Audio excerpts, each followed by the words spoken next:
பரமசிவன் கழுத்தில் இருந்து பாம்பு கேட்டது, கருடா சௌக்கியமா? பரமசிவன் கழுத்தில் இருந்து பாம்பு கேட்டது, கருடா சௌக்கியமா?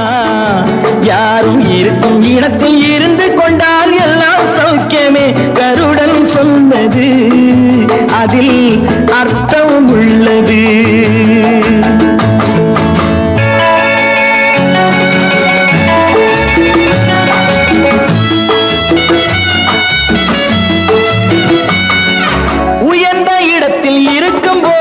உலகம் உன்னை மதிக்கும், உன் நிலைமை கொஞ்சம் இறங்கி வந்தால் நிழலும் கூட மிதிக்கும். உயர்ந்த இடத்தில் இருக்கும் போது உலகம் உன்னை மதிக்கும், உன் நிலைமை